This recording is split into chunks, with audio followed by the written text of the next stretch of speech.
Olá, seja bem-vindo a mais um Repensar, um programa que tem como objetivo proporcionar a você uma boa leitura.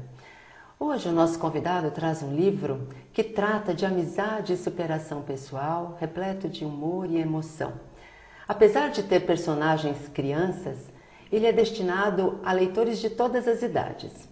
Nós temos a alegria de receber Rogério Pietro e o livro que ele nos traz é Gabriel Querubim e os Guardiões dos Sonhos. Bom, Rogério, seja muito bem-vindo ao Repensar. Obrigado, Maria Zila, pelo convite. Agradeço ao programa Repensar por estar aqui. É um prazer enorme. Bom, Rogério, a gente já conversou um pouquinho acerca desse livro. Sim.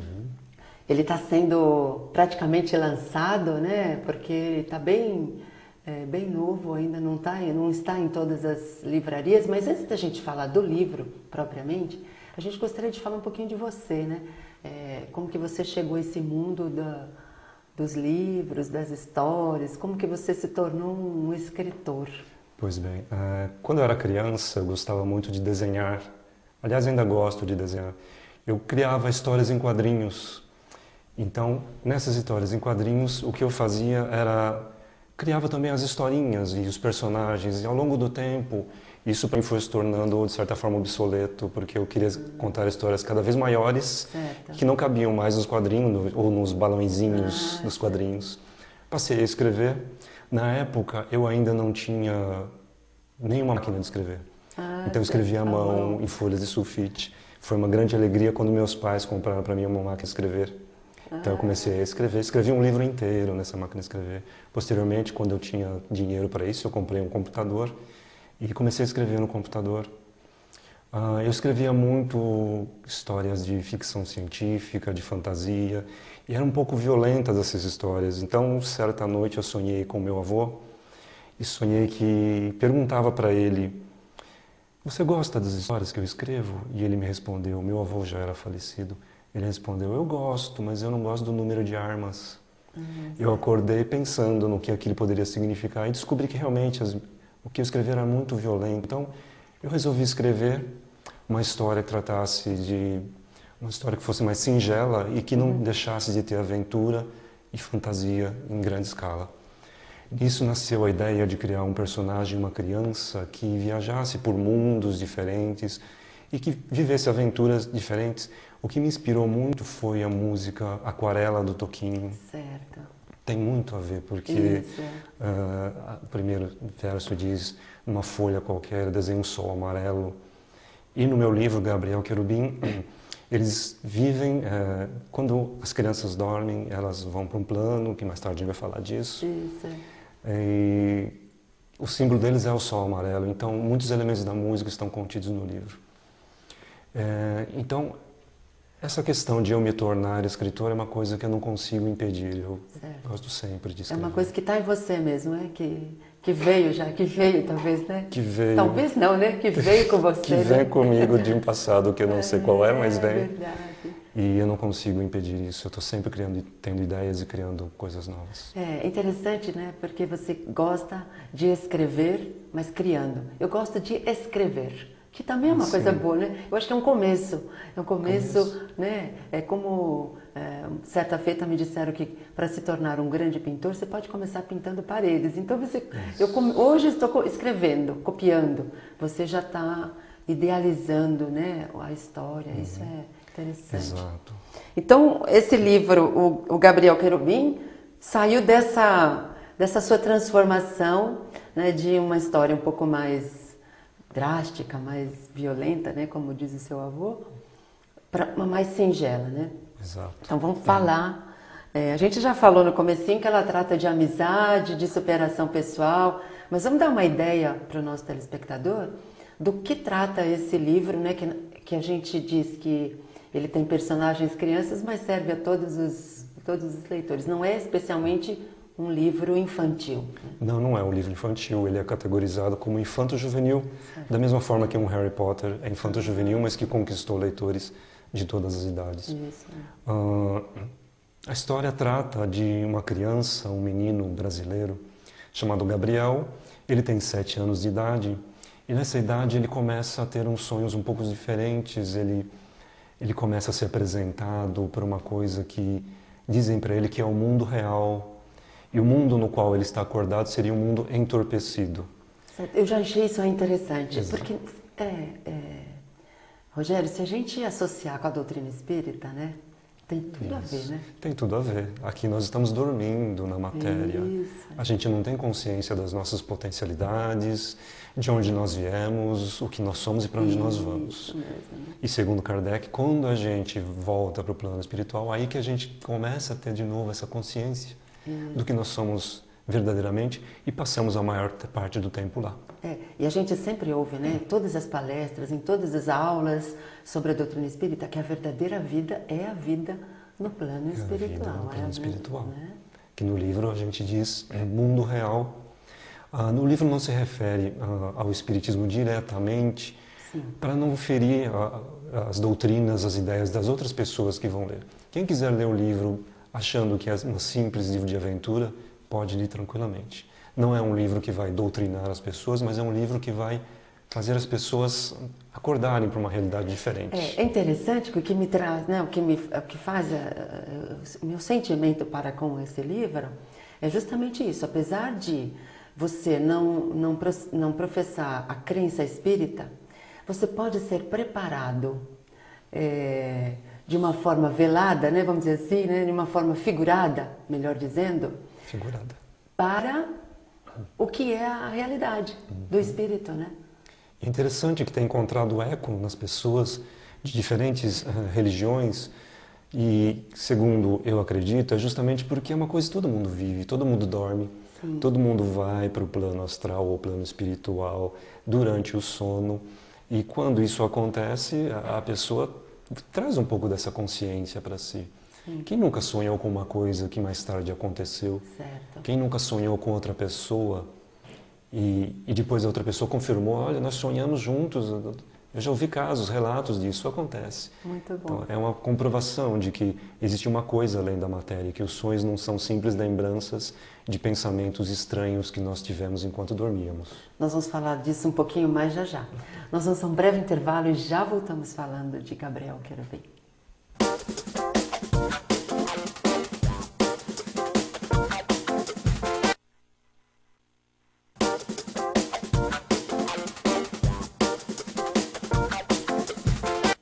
Estamos de volta com o Repensar. Hoje nós estamos conversando com Rogério Pietro, escritor, autor do livro Gabriel Querubim e os Guardiões dos Sonhos.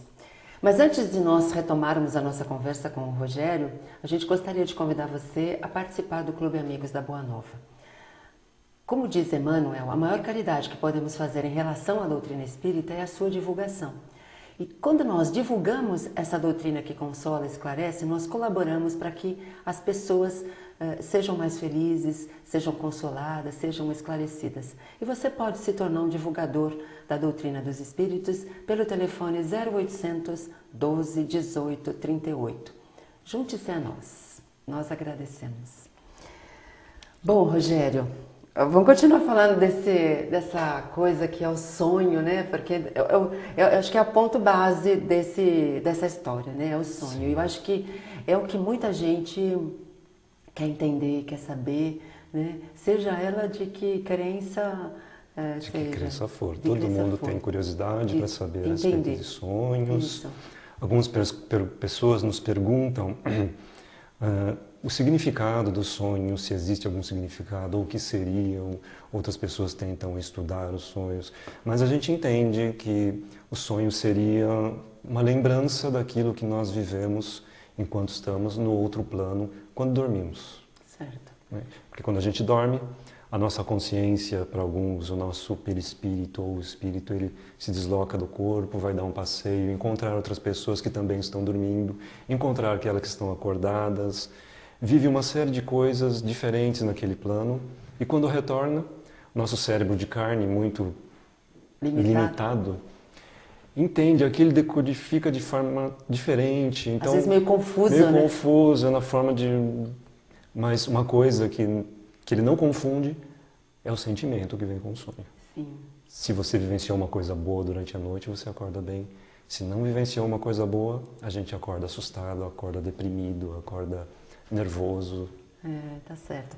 Agora, a gente falou também dos personagens crianças. Você já falou que o Gabriel é um garoto de 7 anos e ele encontra outros garotos. O que é interessante aqui também é que ele encontra outros garotos de outras nacionalidades. Exatamente. Né? E como que é esse contato? Né? Que é outra questão que é difícil da gente compreender ainda. Né? Como eles se comunicam se cada um fala uma língua diferente? Né? O primeiro contato do Gabriel foi com um menino africano de 8 anos, chamado Amaruro, que o convidou para fazer parte dos querubinos. Os querubinos são um grupo imenso de crianças espalhadas por todas as partes do planeta, que tem por missão livrar o mundo real das formas de pensamento negativas, transformando essas formas de pensamento em coisas positivas. Eles se comunicam através do pensamento. Sim. Isso é colocado, de certa forma, também de uma forma muito interessante também no livro, porque o terceiro personagem, os querubinos sempre atuam em trio, é um japonês, o Kosuke, um menino de 7 anos de idade, que fala japonês. Sim. Quando está acordado, mas quando ele está no plano do mundo real, no plano espiritual, ele se comunica por pensamento com o Gabriel e o Amaruro. Então, o Gabriel próprio se pergunta: se você é do Japão, outro da África, outro da Rússia, como é que a gente consegue se entender aqui? Verdade. É fabuloso isso, né? Agora, você fala, outra curiosidade, você fala querubinos e você usa também querubina. Querubina, exatamente. Não é isso? Exatamente. E a gente só conhece, a gente só ouve falar de querubim. Então, tem diferença? A diferença é o que eu criei no livro. Certo. Se você pegar a origem do termo querubim, você vai descobrir que não tem nada a ver com entidades espirituais. Certo. O querubim, ele surgiu na Babilônia, na Síria. Era uma entidade simbólica, representada por um boi alado com cabeça humana, chamado de carabu. Mais tarde, como os hebreus tinham contato, eram escravizados pelos babilônios, eles trouxeram consigo essa cultura e passaram a chamar aquela entidade de querube. E que nós, posteriormente, chamamos de querubim. O querube era composto de patas de vaca, peito de leão, asa de águia e cabeça humana. É uma representação das 3 potencialidades humanas. O boi representando os instintos, Kosuke. O leão representando as emoções, Gabriel. E a águia representando o raciocínio, a inteligência, o Amaruro. Então, e hoje eles modernizaram a palavra, chamando, portanto, de querubinos e querubinas, porque também tem meninas que atuam nesse plano. Certo. E aí, eu vou perguntando para você. Tem também um castelo, não é isso? Isso. O castelo tem uma pessoa que idealizou esse castelo, que constrói o castelo também sob criação mental. Criação mental. Tudo ali é pela criação mental. Criação mental. A senhora Artemis, que é a criadora do castelo e que cuida de um grupo de crianças. Tá. Aí você fala, né, e o livro também diz, das formas pensamentos, que é outra coisa que a doutrina espírita também trata muito e que a gente fala muito e que é difícil, né, de você assimilar como mudar isso, né? Porque quando a gente fala, eu penso, o meu pensamento toma forma e pode tomar direção. E você fala aqui que pode tomar vida, é isso? Segundo Emmanuel, nossos pensamentos têm forma, têm cor e têm cheiro. Essa vida é uma vida fictícia, obviamente. Sim. Lendo alguns livros de Edgar Armond, a gente percebe que algumas formas, pensamento, que no livro chama também de psicoformas, elas podem ter formas de insetos, de outras criaturas, que podem andar junto com as pessoas que as criaram. Essa é a tônica do livro, porque a missão dos querubinos e também das querubinas é sublimar essas psicoformas, transformá-las em alguma coisa positiva, ajudando as pessoas a se livrarem dessas formas. Pessoalmente, a gente sabe que existe uma responsabilidade por nossos pensamentos. Pensamentos com muita emoção e repetitivos, eles ganham sim forma e vida, entre aspas, nesse mundo real. Então aqui é uma forma de você aprender, né, a a se responsabilizar pelo que você faz, no mínimo, né? Exato. Independente de você ser espírita ou não espírita, se você acredita ou não Exato. nessa situação. Mas a gente vai falar um pouquinho mais já já. Nós vamos a um breve intervalo e já voltamos.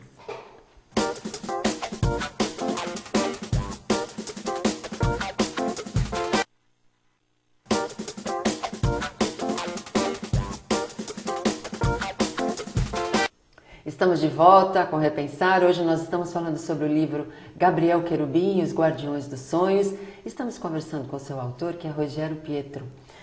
Bom, Rogério, tem muita coisa para a gente perguntar para você, mas efetivamente você falou que esses querubinos e querubinas, né, eles trabalham para sublimar, a missão deles é sublimar os pensamentos negativos, pensamentos doentios.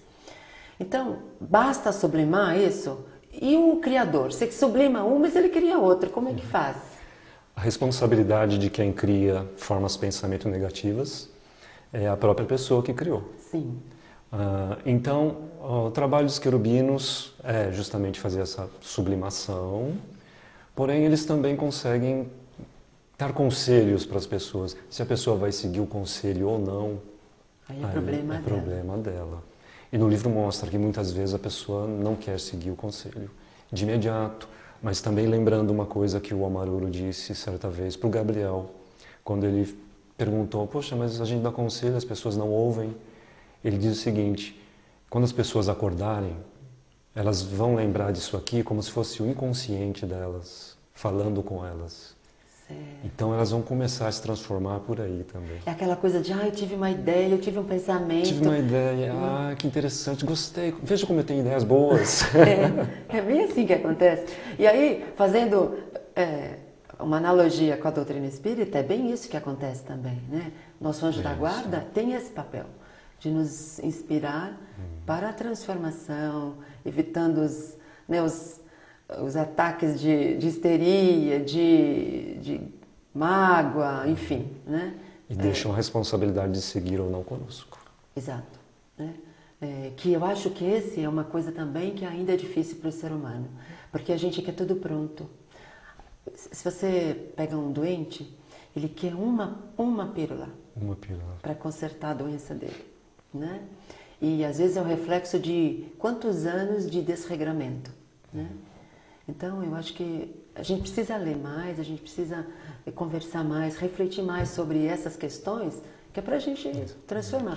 E essa história, né, ela, dessa forma singela, sem conotação religiosa, pode ajudar as pessoas, né? Pode ajudar. Então, nesse momento, eu gostaria de contar uma história que aconteceu.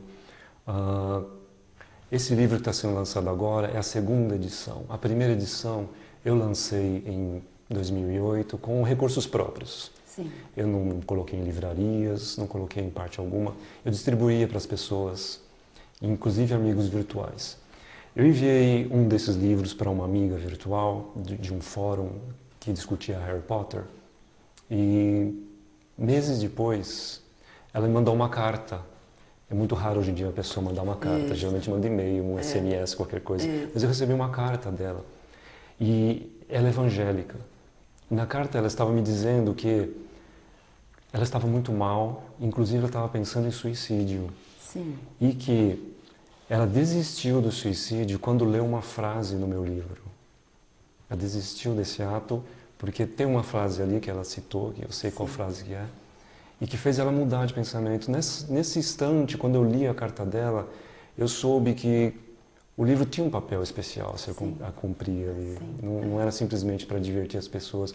A palavra também tem força, a palavra também faz as pessoas criarem pensamentos, e esses pensamentos vão reger tudo aquilo que acontece na nossa vida. E é interessante que, além de trazer consolo, trouxe orientação, traz esclarecimento, mas ao mesmo tempo ele também tem, né, assim, a missão de desenvolver nas pessoas o hábito da leitura. Exatamente. Que é uma outra coisa importante para todos nós, né? Principalmente o jovem, para que ele consiga se libertar de vícios, de tentações, que são muito mais fortes nessa idade em que nós estamos encantados com a nossa juventude, com as coisas da vida, né? Então acho que é interessante, é importante mesmo esse tipo de livro para despertar as pessoas para o que elas precisam fazer, qual é a missão, né? A gente ainda não tem noção do que nós temos que fazer, muitas pessoas, né? Estamos aqui, nós não estamos aqui a passeio. Exato. Né? Então... Esse é o papel da cultura e da leitura, especialmente da boa leitura. Hoje em dia eu vejo que os jovens estão lendo mais, eles leem mais livros de aventura, leem mais livros de fantasia. Alguns deles não passam mensagem alguma, infelizmente. Sim. Apesar de ser livros que a gente concorda que tem uma boa qualidade literária, são livros da moda, mas eles não passam ideias que fazem a pessoa crescer. Então, eu acredito que, pelos jovens estarem lendo mais, isso é uma coisa muito boa. O que falta a eles é serem direcionados para boa leitura, aquela que vai fazer a gente se sentir bem quando termina o livro e que tem uma lição no final, que tem, digamos assim, uma moral, que vai ficar alguma coisa no coração da pessoa. Se a gente aprender a controlar os pensamentos, vai ser uma coisa extraordinária, não é mesmo? Não é? E você também tem um blog, é isso? Que você, para quem quiser já ir sabendo um pouco mais a respeito do livro, enfim, como adquirir o livro. Sim. As pessoas podem visitar o blog gabrielquerubim.blogspot.com. Então é gabrielquerubim, tudo junto, .blogspot.com. E você vai ter mais informações acerca desse livro. E a editora, qual é a editora? Editora Correio Jovem. Correio Jovem. Então, assim, fica assim o convite, né, para o nosso telespectador para ler. Leia isento, né, de qualquer ideia preconcebida, seja de religião, seja de qualquer outra coisa, porque o livro foi escrito para todos. É uma forma de se divertir, muito, de treinar a leitura, de treinar o português, né? Porque lendo a gente treina a língua, a nossa língua mãe, né? E ainda aprende alguma coisa importante para o nosso viver e o nosso conviver, não é isso, Rogério? Certeza. A gente agradece muito a sua estada aqui. Quando tiver mais, já está convidado a voltar? Sim. O livro segundo livro, a continuação do Gabriel Querubim e os Guardiões dos Sonhos, já está escrita. Se Deus quiser, está saindo no final do ano ou quem sabe no ano que vem. Muito bom. Eu agradeço a todos vocês por estar aqui no dia de hoje. Se você quiser adquirir essa obra, você também pode fazê-lo pelo site da Editora Mundo Maior, www.mundomaior.com.br. E também, se você quiser participar do nosso programa com sugestões, com ideias, enfim, você pode nos escrever repensar@redemundomaior.com.br. Nós temos um encontro na próxima semana. Eu aguardo você. Até lá.